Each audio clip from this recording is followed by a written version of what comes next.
کہ آپ صلی اللہ علیہ وسلم دروازے سے ہٹ کے کھڑے ہوتے. یہ سب کیا ہے؟ یہ سب حجاب اور پردے کے آداب میں.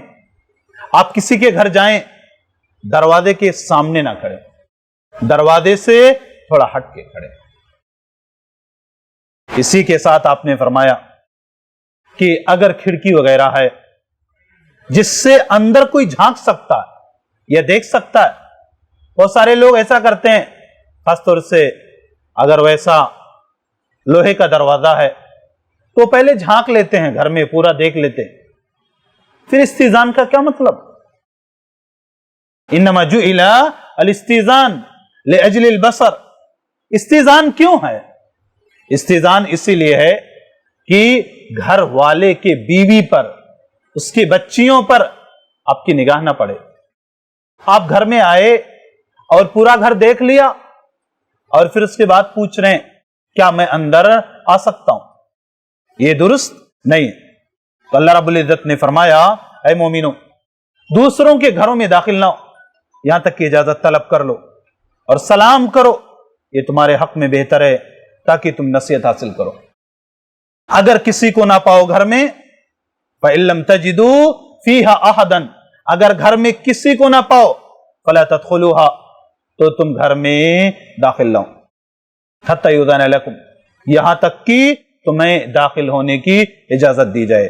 اور اگر تم سے یہ کہا جائے کہ تم لوٹ جاؤ، وَإِنْ قِيلَ لَكُمُ ارْجِعُوا فَارْجِعُوا وَأَزْكَىٰ لَكُمْ، تو تم لوٹ آؤ، یہی تمہارے حق میں پاکیزگی کی بات ہے. اور اللہ جو کچھ تم کر رہے ہو اسے خوب جاننے والا ہے. ہاں، غیر آباد گھر، لیس علیکم جناح ان تدخلوا بیوتا غیر مسکونۃ فیہا متاع لکم. غیر آباد گھر جس میں کوئی نہ رہتا ہو، اگر وہاں پہ تمہارا کوئی کام کاج ہے تو پھر تم وہاں جا سکتے ہو. اس گھر میں اجازت طلب کرنے کی آپ کو ضرورت نہیں، آپ وہاں جا سکتے. اب یہ پردے کے بارے میں دیکھیں، شریعت کا پہلا تصور کیا ہے؟ پہلا تصور یہ ہے کہ آپ گھروں میں آئے جائیں تو گھروں میں آنے جانے کے جو آداب ہیں، جو اصول ہیں، ان کی رعایت کریں. ابتدا یہیں سے ہوگی. کسی کی بہن پر، کسی کی بیٹی پر، کسی کی ماں پر اور کسی کی بیوی پر پہلی نظر آپ کے کب پڑے گی؟ جب آپ استئذان یا اجازت طلب کرنے کے جو آداب ہیں ان کی رعایت نہیں کریں گے. پھر اس کے بعد اللہ نے فرمایا قل للمؤمنین یغضوا من ابصارہم ویحفظوا فروجہم. پہلے مومن مردوں کو خطاب کیا، اے نبی آپ کہہ دیجئے مومن مردوں کو کہ اپنی نگاہوں کو نیچی رکھیں اور اپنی شرمگاہوں کی حفاظت کریں. یہ کہنا تو بہت آسان ہے، نگاہ کیوں نیچی رکھنا؟ ایک جملہ کہہ دینا نگاہ. آپ دیکھیے اکثر بیماریوں کی جڑ کیا ہے؟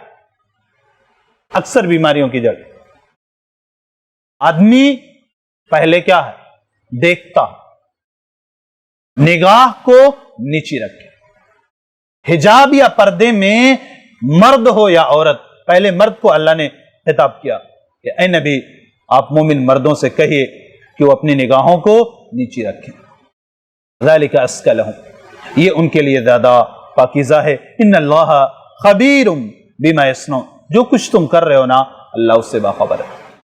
اسی لیے حدیث میں نظر فجاء معاف.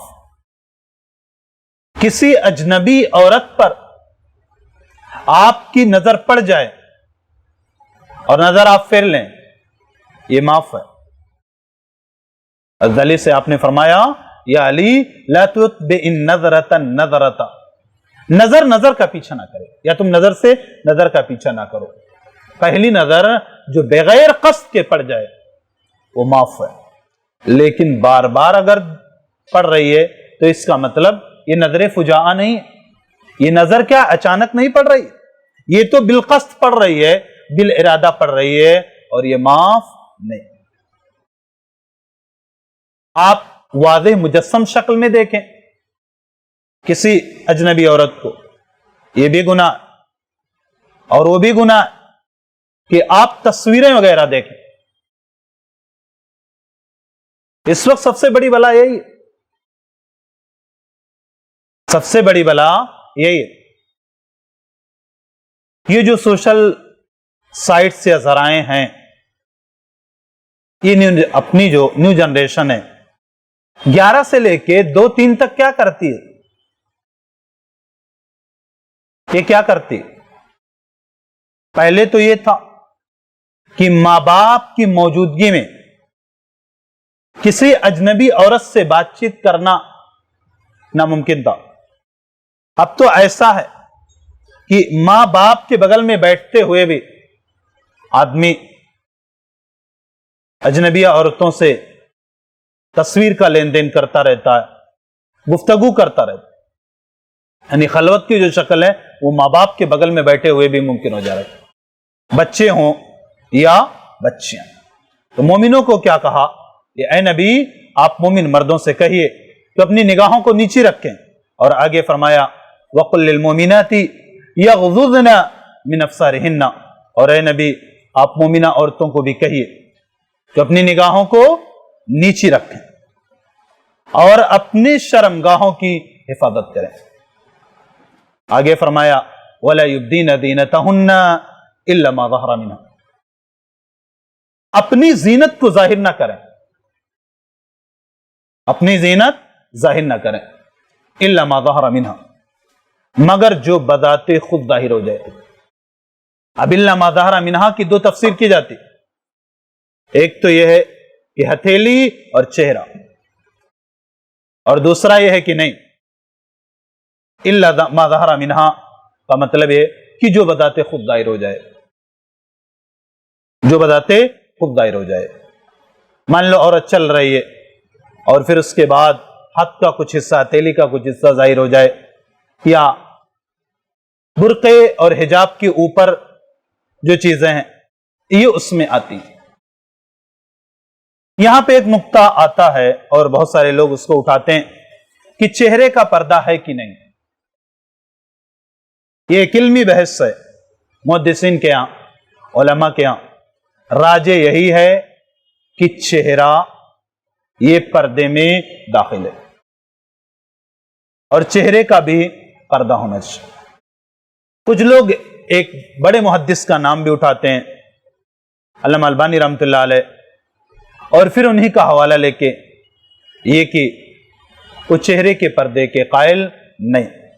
دیکھیے علامہ البانی رحمۃ اللہ کا جو حوالہ دیا جاتا ہے نا، وہ بغیر سمجھے دیا جاتا ہے۔ علامہ البانی رحمۃ اللہ علیہ کا جو بحث کا موضوع ہے نا، وہ یہ ہے کہ کیا چہرے کا پردہ واجب ہے کہ نہیں۔ یہ ایک علمی بحث ہے۔ علامہ البانی نے لکھا ہے دلائل کی روشنی میں میں واجب نہیں سمجھتا، میں واجب نہیں سمجھتا، لیکن اس میں بھی جائیں گے تو آپ کو ملے گا کہ علامہ البانی رحمۃ اللہ علیہ کے گھر کی عورتیں بھی پردہ کر دیں۔ وہ ایک علمی مسئلہ تھا کہ دلائل کی روشنی میں واجب نہیں، لیکن وہ خود کہتے تھے کہ موجودہ جو حالات ہیں ان حالات کی روشنی میں واجب نہیں سمجھتا، لیکن افضل و بہتر یہی سمجھتا ہوں کہ عورت چہرے کا پردہ کرے۔ اس لیے بہت سارے لوگ جو علامہ البانی کا رحمۃ اللہ علیہ کا نام لے کے چہرے کے پردے کے عدم وجوب کی بات کرتے ہیں، وہ بسا اوقات دھوکہ دینے کی کوشش۔ علامہ البانی رحمۃ اللہ علیہ بھی استحباب کے قائل ہیں کہ جو موجودہ حالات ہیں ان کی روشنی میں پردہ کرنا چاہیے۔ اور آپ دیکھیں گے دلائل میں تو ایک دو نقطوں کو آپ پکڑیے، آپ کو خود ہی۔ پیر کے بارے میں کیا ہے کہ عورت ایک زیرہ یعنی ایک ہاتھ اپنا کپڑا لٹکائے، مرد کو کہا گیا ٹکنے سے اوپر رکھ۔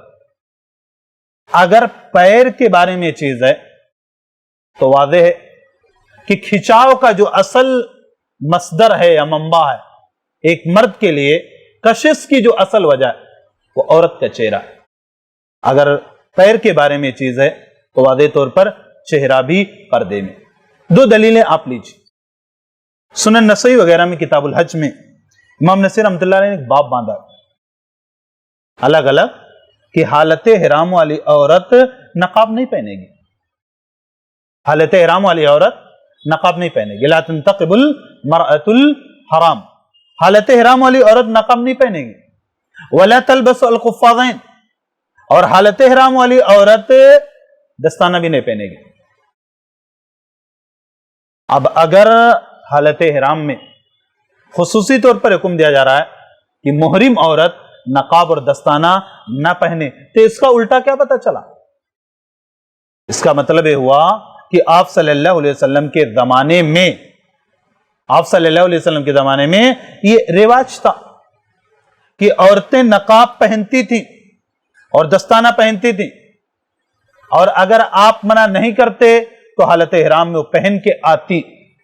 اسی لیے آپ صلی اللہ علیہ وسلم نے خصوصی طور پر منع کیا کہ حالت احرام میں عورت نقاب نہیں پہنے گی، دستانہ نہیں پہنے گی۔ اسی حج والی حدیث میں امہات المومنین میں سے حضرت عائشہ صدیقہ رضی اللہ عنہ بیان کرتی ہیں کہ حجۃ الوداع کے موقع پر ہمارے سامنے سے جب قافلے گزرتے تھے، لوگ گزرتے تھے مدد، تو ہم نے چہرے کو ڈھانپ لیتے تھے، اور جب وہ الگ ہو جاتے، دور ہو جاتے، تو پھر ہم اپنے چہرے کو کھول لیتے تھے۔